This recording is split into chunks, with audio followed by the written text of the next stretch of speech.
Today we join other countries in observing World Malaria Day.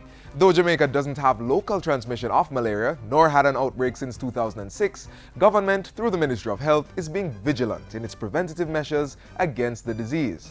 If a visitor or a Jamaican returns with malaria, the disease is aggressively attacked through hospitalization, fogging of the surrounding areas, and active surveillance.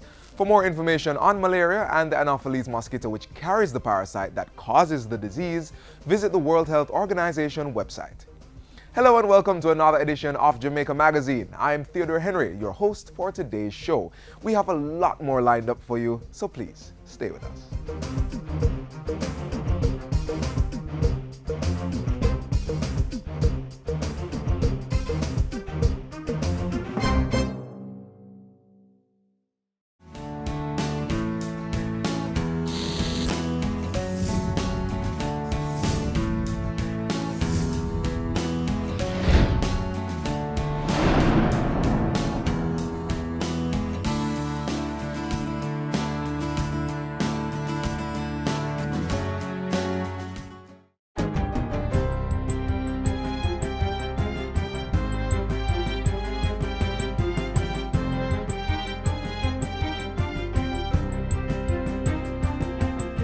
Good day, I'm Tamara McHale and this is your GIS News for Monday, April 25. Government will be moving hastily to introduce significantly stricter licensing conditions for all players in the petroleum sector. The new conditions would apply to importers, bulk distributors, retailers, haulage contractors and drivers. It's one of the recommendations from the Petroleum Trade Reform Committee, which investigated last year's reports of contaminated gasoline being sold to the public. The committee recently presented its final report on the matter to Energy Minister Dr. Andrew Wheatley, who has expressed disappointment with the inability to identify a specific source of the gasoline contamination. He has, however, accepted the group's recommendations, which also include the re-establishment of a fully staffed petroleum inspectorate to regulate, oversee, monitor, and evaluate the sector. Minister Wheatley says government will also be acting on the recommendation of increased fines for breaching the Petroleum Quality Control Act, as well as to amend the legislation to strengthen the stewardship requirements for importing and distributing petroleum products. It is also proposed to test each shipment of gasoline imported into Jamaica to ensure conformance with Schedule 2 of the Act. Work is progressing smoothly on the conversion of the Jamaica Public Service Company JPS Bogue plant in St. James. The $2.5 billion project is part of the government's 381-megawatt project to reduce the country's energy bill. Energy Minister Dr. Andrew Wheatley toured the plant on April 21 and was advised that it was on schedule for completion by the second quarter of this year. JPS's Chief Executive Officer Kelly Tomlin revealed that the gas turbine conversion was complete, while the gas pipeline construction and gas turbine conversion were close to completion. So it is happening, and what I'm excited about, when that terminal is finished, it will not only serve us, it'll be serving some Barbados load. So we're excited about that. It's really the first hub thing I think that we're going to be doing here with our energy market. The JPS Bogue power plant will operate as a dual facility for automotive diesel oil and liquefied natural gas LNG. Government will be implementing a project to enhance Jamaica's resilience to disaster and climate risk. $40 million has been allocated in this year's budget to the Jamaica Disaster Vulnerability Reduction Project. It's being funded through the International Bank for Reconstruction and Development. The project, which is being implemented by the Office of the Prime Minister, is slated to run from April 2016 to February 2020. The work will include the upgrade of equipment and facilities to strengthen the seismic monitoring network. The National Risk Information Platform and a Coastal Risk Atlas will also be established, while a training program will be done to support the implementation of the National Building Code. National and subnational bridges and urban drainage are also to be retrofitted or constructed over the duration of the project, and coastal protection measures will be implemented. A pilot parenting intervention will be implemented this fiscal year for PATH families with children ages 2 to 6 years old. It's one of the targets for government's Integrated Social Protection and Labor Program, which got underway in December 2012 and is expected to conclude this December. $243 million is budgeted for this year's work, which is being implemented by the Ministry of Labor and Social Security and funded by the Inter-American Development Bank. The allocation will also facilitate completion of construction works at the Early Stimulation Program location at Hanover Street in Kingston and the Stimulation Plus Early Childhood Development Center in Rockfort East, Kingston. The Electronic Labor Exchange and the School Feeding Program will also be strengthened, while the School Feeding Policy and Operations Manual will be modernized. The overall project aims to support the government's efforts to improve human capital and labor market outcomes of the poor by enhancing the efficiency and effectiveness of key social protection programs. Government and the opposition have joined hands to relaunch a national campaign to promote positive values in the society. This was disclosed last Wednesday during a meeting convened by Education Minister Senator Ruel Reid with a cross-section of stakeholders, including the opposition spokesperson on education, Reverend Arnold. Minister Reid said the campaign would be centered on the core values contained in the Vision 2030 Jamaica National Development Plan. Ultimately, this is our country. Out of this engagement, we obviously need role models for our children in our school and community. We need our school leaders and teachers to be role models. We need to reward positive behavior in our school. The Values campaign will also be advocating for the removal of lewd music from public transportation and commuter centers, and the appointment of values and attitude champions in schools and other organizations. A national summit will be held before the official launch. And finally, this year's staging of the Jamaica Product Exchange, JPEX, will be bringing in new buyers, particularly from Eastern Europe and Latin America, as organizers seek to showcase and market destination Jamaica. President of the Jamaica Hotel and Tourist Association, Nicola Madden-Gregg, says the annual tourism trade show will also focus on reconnecting with long-established buyers. We will spare no effort in promoting the development of our industry to ensure that Jamaica continues to maintain, as I said before, our competitive and comparative advantage. JPEX is organized by the Jamaica Hotel and Tourist Association in partnership with the Jamaica Tourist Board. It's being held this year from April 29 to May 1 at the Montego Bay Conference Center. Special features will include scheduled business appointments and a variety of social activities, as well as industry seminars covering topical subjects. And that's it for JIS News today. I'm Tamara McHale. Thanks for watching.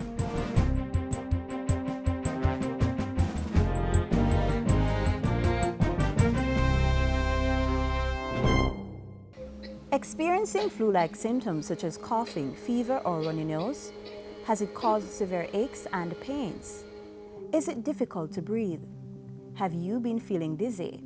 What about diarrhea, vomiting, or dehydration? If the answer is yes, see your doctor or the nearest health center right away. These are all symptoms of the influenza A H1N1 virus. Be smart.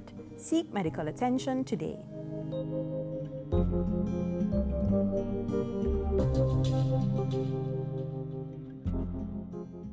We catch up now with Prime Minister Andrew Holness and his team at the Office of the Prime Minister.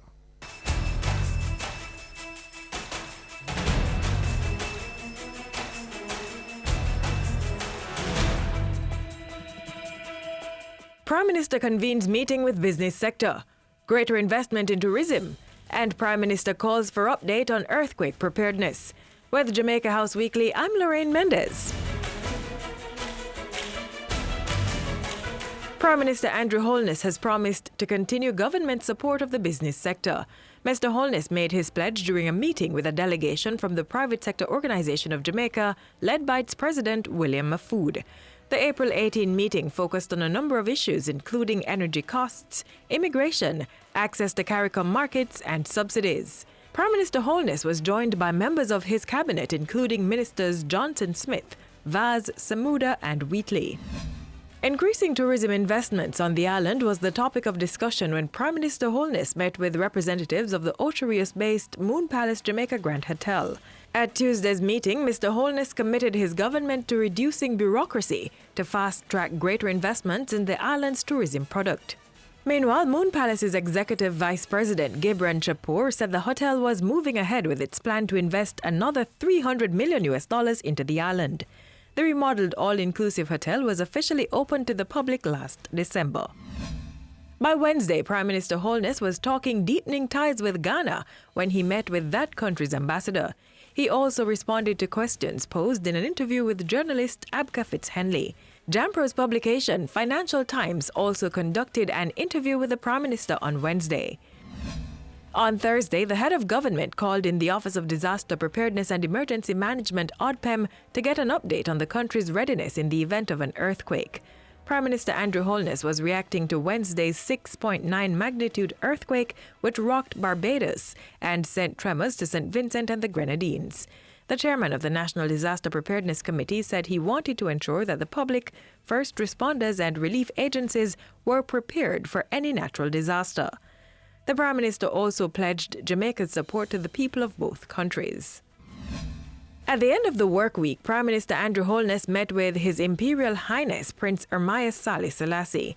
The grandson of Ethiopian Emperor Haile Selassie I is on the island to commemorate the 50th anniversary of his grandfather's visit.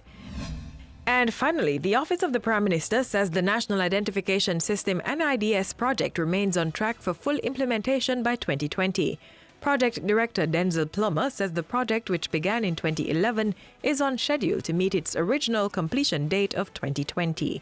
Phase 1 of the project was completed in 2015 through $670,000 in grant funding from the Inter-American Development Bank and $120,000 from the government. Phase 2 of the project is expected to begin this financial year at a cost of $500,000. The National Identification System will provide a comprehensive and secure structure to collect and store personal identity information. The NIDS is also expected to become the primary source for identity verification and authentication in Jamaica and will enable citizens and residents to benefit from more efficient access to government services. And that's it for this week's Jamaica House Weekly. We return next time with the latest news coming out of the Office of the Prime Minister.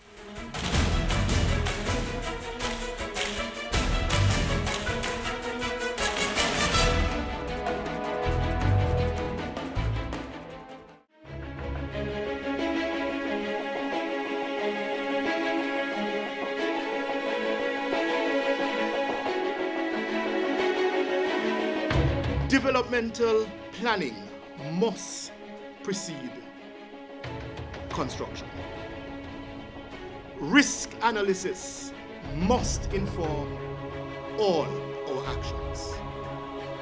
Codes must be adhered to.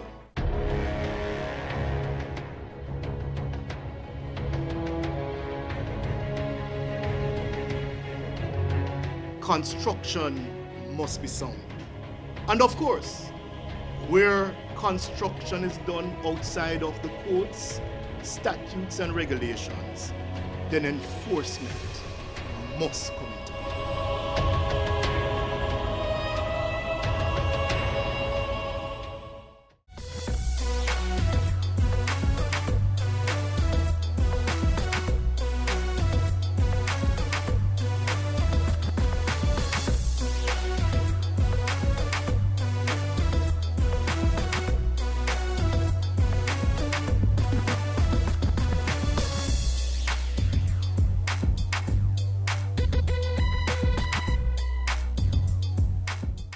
Did you know that HIV/AIDS screening should not be a part of job applications?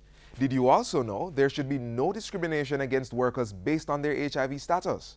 Well, government is committed to implementing a national workplace policy on HIV and AIDS in line with the International Labour Organization's Code of Practice and the World of Work. Take a look. I am beautiful, no matter what they say. It's a statistic that may shock some. Over 30,000 persons in Jamaica are living with HIV, and as much as 28% are unaware of their status. Now, the fact is, while there has been a decline in the numbers in the past decade, both HIV and AIDS remain as major threats to the world of work, affecting the most productive sector, persons in the 15 to 49 age group. The Ministry of Labour and Social Security has taken action to ensure that these persons are protected from stigma and discrimination through the National Workplace Policy on HIV and AIDS.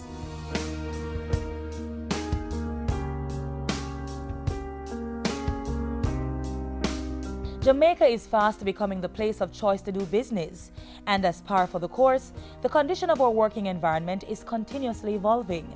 One major feat is the drafting of Jamaica's Occupational Safety and Health Act. The enactment of the Act is going to mean a drastic change for Jamaica. Consistently, we have been named as the country with one of the lowest productivity rate. Bringing occupational safety and health into Jamaica is going to ensure us that there are going to be changes in our productivity rate. The bill, which is currently at an advanced stage of the drafting process, will cover workers in all areas of economic activity.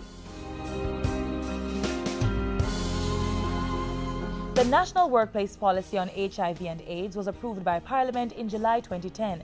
It is the result of tripartite consultation among the Ministry of Labour and Social Security, representing the government, the Jamaica Employers Federation, which represents employers, and the Jamaica Confederation of Trade Union, representing workers. The tripartite approach by government relates to good labor relations and industrial practices. Jamaica has been a signatory of the International Labour Organization since 1962, and we're signatories to a number of conventions which dictate that in implementing any new policy or laws as it relates to labor, we must adopt a tripartite approach. The policy seeks to assist in the elimination of stigma and discrimination directed at persons infected with and affected by HIV and AIDS, and by extension, encourage equal employment opportunities for this segment of our workforce. By extension, the population not to discriminate against persons infected with and affected by HIV and AIDS. And by discrimination, we include access to occupational health schemes, and so a worker is not to be required to undergo mandatory testing to access group health insurance, for instance. We also recognize cross-cutting issues such as gender and economic background as issues that might impact on the response in the workplace. As such, the policy is guided by 10 key principles: HIV/AIDS as a workplace issue, non-discrimination, gender equality, healthy work environment, social dialogue and cooperation, non-screening for purposes of exclusion from employment and work processes, confidentiality, continuation of employment, prevention of transmission, and care and support. This tripartite team has been collaborating with other stakeholders to include non-governmental organizations and other public information channels to educate the public and implement the principles of the policy. The Jamaica Network of Seropositive JN+ is a key partner, and they actually sometimes are at the helm of where we start with engaging persons. And we work hand in hand with the National Family Planning Board, which is where the National HIV program is housed. And so our seat on the country coordinating mechanism works with that entity. And then we have other civil society partners. In 2006, the Jamaica Employers Federation created what is known as the Jamaica Business Council on HIV and AIDS. We thought that it was very prudent to create this JABCHA. JABCHA was the business response, as I said, not only seeking to have the word of the employers out there, but also creating best practices. And so we came up with 2 publications, HIV and AIDS, What Every Employer Should Know, and then we also had a HIV and AIDS handbook. From there, we also worked with the Ministry of Health and the Ministry of Labour. What the Confederation has been doing since 2008, when the Green Paper was being circulated, was to have wide consultation with all the unions across Jamaica. It went as far as regional, where Barbados had workshops and invited the regional heads. In Trinidad, we had workshops where we invited collective bargaining unit officers, where we tried to ensure that moving forward in implementation of the collective heads of agreement, that they will put a clause in it to force employers, or to say, make them more accountable and responsible to make sure these policies are implemented in the workplace to protect the workers. The successful implementation of the policy would not have been possible without technical and financial support. The ministry has absorbed some of the costs by implementing the policy in existing training programs. Funding has, however, been supplemented by various national and international entities. The technical support mainly comes from the ILO, and of course the funding or the financing of it is USAID mainly.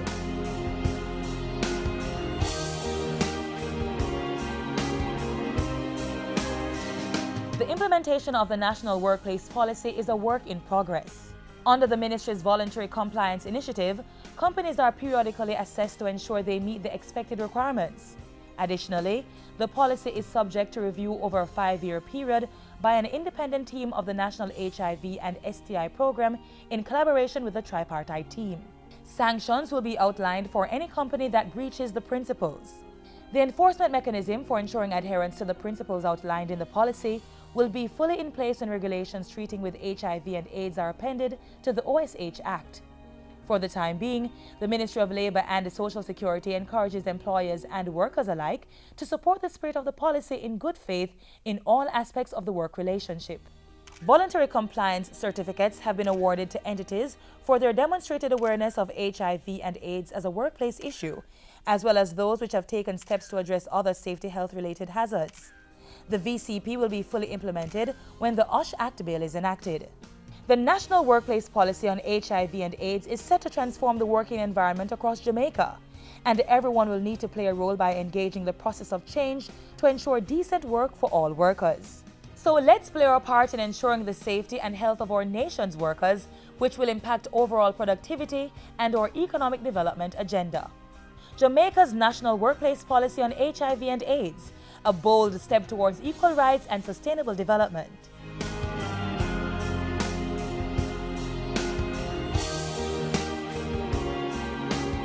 This is the Aedes aegypti mosquito that spreads the Zika, chikungunya, and dengue viruses. Protect yourself from the bite of this mosquito. A message from the Ministry of Health. April is Autism Awareness Month, and government is focused on including all children in the education process, even those with autism. Here's how.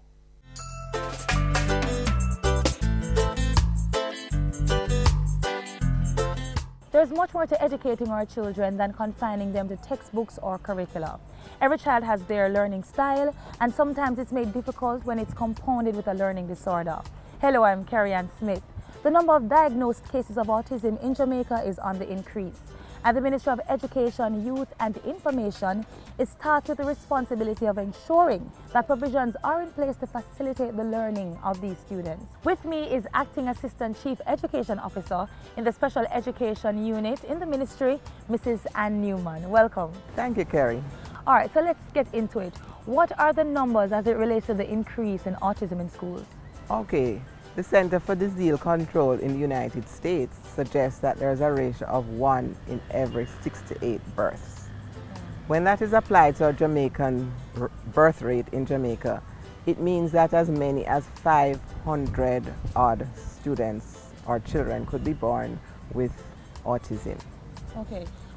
And it is skewed towards boys, so the ratio is 4 to 1. All right, before we even get into exploring the issue, what is autism? Autism spectrum disorder is a developmental disorder that's usually diagnosed by age 4. Children with autism or who are on the spectrum usually manifest some disorders in communication, social disorders, and very often have behavioral disorders. So how is the ministry handling the cases in schools? Well, for the cases that come to our attention, because remember that we now have a pass book that's monitored in the Early Childhood Commission years. So students coming over to main ministry would travel with their pass book, and hopefully by that time, at age 6, they would have been diagnosed. Unfortunately, some students have fell through the cracks and are not diagnosed as early. So once they're brought to our attention and there is a diagnosis, then we can do the appropriate placement. Remember I said it's a spectrum disorder, so some children have a mild case and some children more moderate or severe. Students who are on the spectrum need different interventions. So depending on the severity of the diagnosis, whether it's mild, moderate or severe, they are placed in the appropriate settings. Students with mild autism usually are educated in the mainstream, whereas others who are severe or in the moderate range are educated in our special schools. Okay, so it's important for them to be diagnosed early. Critical, critical, critical. Early diagnosis and intervention is the key to the measure of success we have. Right, so now that you're talking, it seems to me it's a holistic approach because parents need to ensure that if it is that they're seeing any of these signs, that they get their children tested. Parents need to remember that they're usually their child's first teacher and they need to follow their instinct, and wherever they have reason to be suspicious that something could not be quite so right, it is their responsibility to seek professional advice and assistance. All right. So what are the programs or intervention strategies that are in place to ensure that these children are not lost in the system? Okay, again, we go back to early intervention. Once students are diagnosed, then it is the responsibility of the parents, and if they're in a school program, early childhood, or wherever they may be on the continuum, it is the responsibility of the system to make the appropriate referrals. Persons can come to ministry at any time, the special education unit, for us to advise and help with placement of students. I know that the ministry promotes an inclusive, integrated system. Are the schools prepared for this? There is some measure of preparedness. Since 2005, all teachers in Teachers College were exposed to an introductory course in exceptionalities. This course really is just a cursory course, and it means that teachers in the regular system should be able to detect and have reasons to suspect that if a child is not developing along the normal path, and suggest to parents that they have the child assessed. Once the assessment is done and the diagnosis is made, you'll get a fulsome report that gives recommendations as to the way where the child should be educated and programs that the child will need, support programs that the child will need. In addition to the training of teachers, we now have special needs coordinators who work with the regular schools that will develop and present workshops depending on the needs in the school. And those children who are in the mainstream can be educated by specially trained special educators in pull-out classes or self-contained classes. Okay, and how should we treat these children? You know, many times we label them as just rude, out of order. How should we even react to them? Well, first of all, it needs an understanding. And sometimes we are not as sympathetic as we ought to be. But the first thing is, if we give unconditional love, then we will see that children who may act outside of what we consider the norm are actually having some difficulty. And we need to just be empathetic to their parents, not label them. Thank you so much. But before we go, can you just leave us with a few tips, parents, teachers, as to how we can deal with children with autism? I can't overemphasize. Early intervention is the best. And I would also recommend to parents, once a child has been diagnosed to be on the spectrum, that they join a support group. There's a Jamaica Autism support group, and just to get feedback and support from other parents who are in a similar situation cuts the journey in half. And to teachers, seek more information. There's always, as a professional, we always need to develop and grow. There's a lot of information on the net. Seek more information. It will make you a better professional. Thank you so much, Mrs. Newman. My pleasure.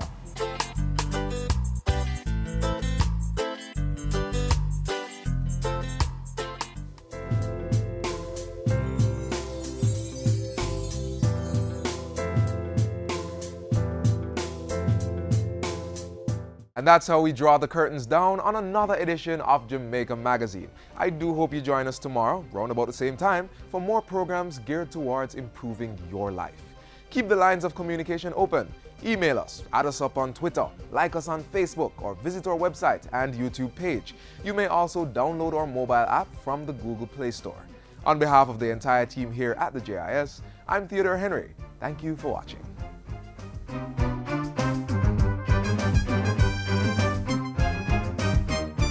This has been a production of the Jamaica Information Service, the voice of Jamaica.